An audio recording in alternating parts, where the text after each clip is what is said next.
that two, and now you're just gonna keep that hand in place. So you're gonna throw that two, and now I want you to start to keep that hand in place as you rotate. Okay, don't worry about really like pulling yourself back. Just simply start the rotation and keep that there.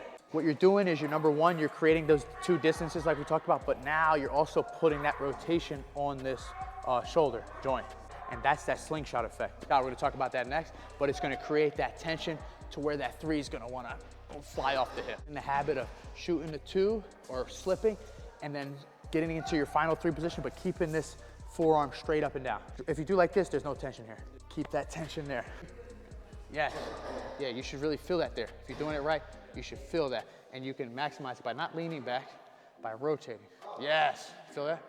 Three, perfect. Don't pull back so hard. You're kind of pulling right back. Just a little bit, just a little bit. Three, yeah.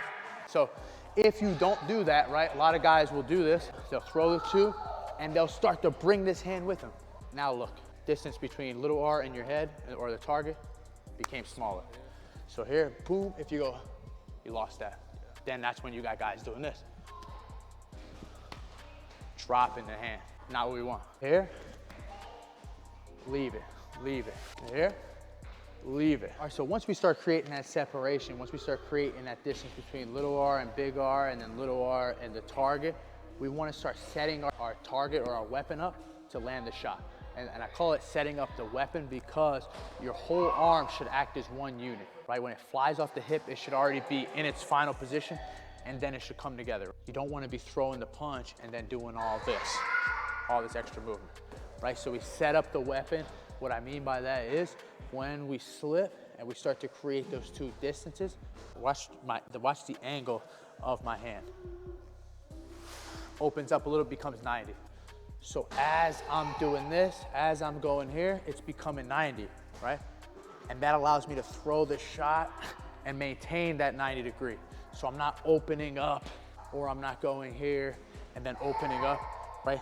Once I create one big R, little R distance and then little R and target, once I create that, I'm also creating my weapon.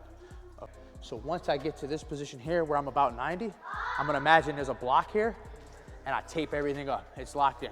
It's like it clicks into place. I'm not gonna drop it here. I'm not gonna do that. I'm not gonna go here. As soon as it goes here, it clicks into place. It's gonna stay that 90 degrees. Here, start to create those distances, create that 90, and now we're coming around the corner.